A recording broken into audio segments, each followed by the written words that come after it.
السلام عليكم ورحمة الله وبركاته أصحابتك وحران جنال كمركة لسو دوادا أدي أدو مهدسنتهين مقالكن waxaan rabaa inaan idin kula wadaago xaaladihii Iran iyo Mareykanka iyo Israa'iil warar cusub oo kala duwan ayaa saacad man iraada mise daqiiqad u soo baxaya Iran horta gabi ahaanba waxa ay joojisay in ay wax fariin diblomaasi ah isweydaarsadaan Mareykanka oo waxa wada hadaladii u dhaxeeyay labada dhinac ayaa gabi ahaanba istaagay arrintaana waxa ay la xiriirtaa dagaalka ay Israa'iil ku hayso Lubnaan waxaana sidoo kale Iran ay xaqiijisay in Mareykanku uu xabajoojintii ku xadgudbay waxa sidoo kale ay u digaysaa shacabka Israa'iil ee waqooyiga wadankaasi Israa'iil ku dhaqan inay gabi ahaanba ay isaga baxaan madaxweyne Trump arrintan muxuu ka yiri sicirkii shidaalka oo cirka isku sii shareeraya iyo digniino kala duwan oo labada dhinac ka soo baxaya ayaan rabaa inaan idinla wadaago iyadoo waliba qarka loo saaran yahay in dagaalku uu mar kale dib u qarxo balse marka hore soo dhawaada waxaan ognahay maalmihii u dambeeyay waxaa jiray heshiis isfaham ah oo Mareykanka iyo waliba Iran u dhaxeeyay oo la doonayay in xabajoojintana lagu kordhiyo isla markaana la furo marinka Hormuz Mareykankuna go'doominta uu qaado sidoo kalena Iran lacagihii laga xayiray dib loogu fasaxo Trump ayaa laga sugayay go'aanka kama dambaysta in arrintaasi uu ogolaado laakiin hadda saacadihii u dambeeyay warar kala duwan ayaa soo baxaya Mareykanku xalay waxa uu duqeeyay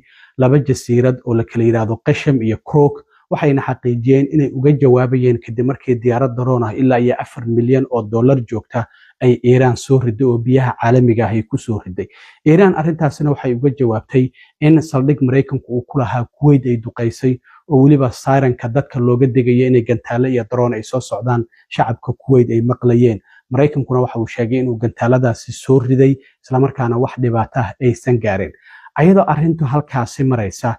ayaa ra'iisul wasaaraha Israa'iil Benjamin Netanyahu waxa uu saaka sheegay in uu ciidankiisa ku amray inay weeraraan caasimadda Lubnaan ay Beirut iyo sidoo kalena magaalada kale ee la yiraahdo xaafadda kale Daaxiya oo ku taala koonfurta Lubnaan arrintaasi markii amarkaasi uu bixiyay ra'iisul wasaaraha wadanka Israa'iil ayaa Iran gabi ahaanba waxay sheegtay in ay joojisay wada hadalkii dhinaca nabadda ee Mareykanka kala dhaxeeyay sababo la xiriira maadaama Mareykanku uu xabajoojintii ku xadgudbay isla markaana Lubnaan uu weerarayo gaar ahaan magaalada Beirut haddaba wasiirka arrimaha dibadda ee wadanka Iran Abbas Araghchi ayaa qoraalkan ku soo qoray bartiisa X waxa uu sheegay in arrintan ay u baahan tahay si degdeg ah in loo eego waxa uu yiri for urgent attention waa in si degdeg ah dareenka loo siiyo arrintan waxa uu yiri xabajoojintii u dhaxaysay Iran iyo Mareykanka waxa ay ahayd in gabi ahaanba dhinac kasta uu dagaalku ka joogsado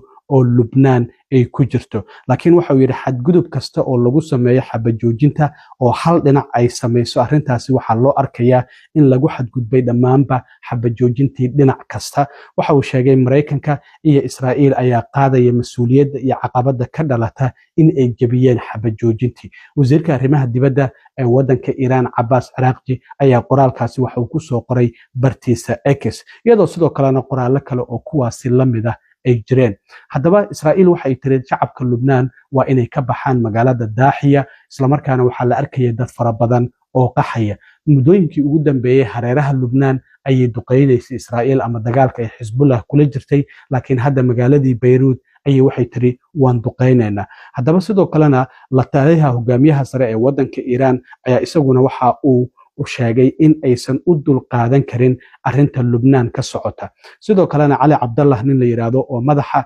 ciidamada dhexe ee Iran kamid ah ayaa waxa uu sheegay haddii Israa'iil ay weeraro ku qaado magaalada Beirut waxaan uga digaynaa shacabka Israa'iil ee degan waqooyiga Israa'iil inay halkaas isaga tagaan haddii aysan doonaynin in la waxyeeleeyo marka waxa ay Iran leedahay haddii Beirut la duqeeyo inaguna Israa'iil waan duqeynaynaa gaar ahaan waqooyigeeda oo shacabka ay uga digayaan in ay gabi ahaanba ay halkaasi isaga baxaan dowladda Iran waxay tiri wax wada hadal nabadeed ah oo jiraya ma jirto ilaa iyo Israa'iil ay si buuxda uga baxdo wadanka Lubnaan isla markaana waa in ay joojisaa duqeymaha ay ka wado marinka Gaza sida wakaaladda wararka ee Iran taabacsan ee Tasniim ay sheegtay marka Iran warkeedu waa cad yahay waa in ay Israa'iil isaga baxdaa ay leedahay Lubnaan isla markaana ay joojisaa weerarada ka socda marinka Gaza ilaa iyo arrintaasi ay Israa'iil samayso wax wada hadal nabadeed oo inaga iyo Mareykanka noo dhaxaynaya ma jirto. Haddaba madaxweyne Trump ayaa warbaahinta Mareykanka la hadlay, waxaana madaxweyne Trump hadaladiisa ka mid ahaa oo goordhow weliba ay warbaahinadu qaarkood ay soo tabiyeen in madaxweynaha Mareykanka uu yiri ma jirto ilaa iyo hadda wax war ah oo iga soo gaaray dhinaca dowladda Iiraan oo la xiriirtay in ay joojiyeen wada hadaladii ay nala lahaayeen. madaxweyne Trump waxa uu sidoo kale yiri waxba igama gelin haddii Iiraan ay joojiso wada hadalada oo gabi ahaanba ay soo gabagabayso. Trump waxa uu yiri Iiraan hadalkeedu aad ayuu u fara badnaa, wax micnana ma uusan lahayn inay iska aamusaan wayba u fiican tahay ayaa madaxweyne Trump warbaahinta Mareykanka uu ku yiri. Sidoo kale madaxweyne Trump ayaa goordhow bartiisa Truth Socialka laba qoraal oo kala duwan ku soo qoray. mid kamid ah waxa uu ku leeyahay wada hadaladii Iiraan waa ay socdaan waliba si xawli ah ayay ku socdaan. waxa wada hadaladii aan la lahayn oo leeyahay dowladda Islaamiga ah ee Iiraan. waa qoraal kooban waana ku mahadsantiin dareenka arrintan aad siinaysaan oo sidii caadiga ahayd qoraal kasta uu soo qoraba uu ku soo gabagabayn jiray isla markaana magaciisa madaxweyne Donald J. Trump uu ku soo qorayay. marka Iiraan waxay tiri wada hadaladii waan joojinay. madaxweyne Trump marka isla markiiba waxa uu degdeg ku wacay ra'iisul wasaaraha waddanka Israa'iil Benjamin Netanyahu. kadib Trump wuxuu bartiisa Truth Socialka uu ku soo qoray wada hadallo miro dhal ah ayaan la yeeshay kadib markii aan wacay ra'iisul wasaaraha Israa'iil Benjamin Netanyahu. waxaana uu Trump yiri ma jiri doonaan ciidamo galaya Beirut waa magaalada caasimadda ah ee waddanka Lubnaan. ciidamo kasta oo ku sii jeedayna dib ayaa loo soo celiyay. waxaana sidoo kale uu sheegay kadib markii aan wada hadal la yeelanay ayuu yiri wakiilo ka tirsan ururka Xisbullah iyaguna waxa ay ogolaadeen in ay joojin doonaan toogashada ay ku hayaan ama duqeynta ay ku hayaan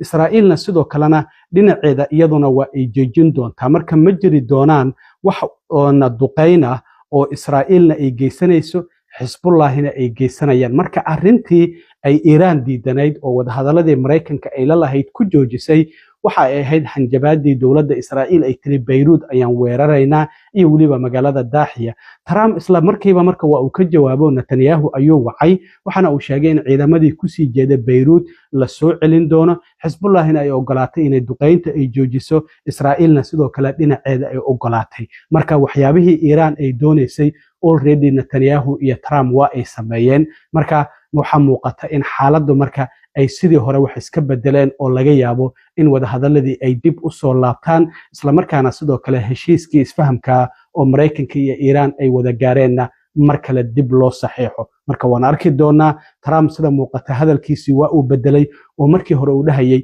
haddii Iiraan wada hadalka ay joojiso haddii kale waxba igama gelin. maxaa yeelay markii horeba aad ayay u hadlayeen wax miro dhalana dhankooda ma aysan ka imaanin inay iska aamusaan wayba u fiican tahay. haddaba xiisadan cusub ee soo korortay waxay cirka mar kale ku shareertay shidaalkii. maanta oo Isniin oo suuqyadu ay furmayeen suuqyadayna hoos u dhac weyn ayaa laga dareemayaa saamiyada. sicirkii shidaalkana sare ayuu u sii socdaa. hadda $92 ayuu kor u dhaafay. sicirka shidaalka $8 ilaa iyo $9 ayaa ku korortay ilaa iyo markii Iiraan ay tiri wada hadaladii Mareykanka nagala dhaxeeyo xiriirkii gabi ahaanba waan joojinay sababo la xiriira weerarka ama duqeymaha ee Israa'iil ay doonayso inay la baagsato magaalada Beirut ee caasimadda waddanka Lubnaan. madaxweyne Trump xitaa waxa uu sheegay inaysan waxba ka gelin haddii sicirka shidaalka uu sare u kaco iyo haddii halkiisa uu joogo. marka Trump waxa uu leeyahay aniga waxba igama gelin haddii Iiraan wada hadalada ay gabagabaysay haddii kale markii horeba hadalkooda micno ma uusan lahayn. marka arrintan ma waxay ka micno tahay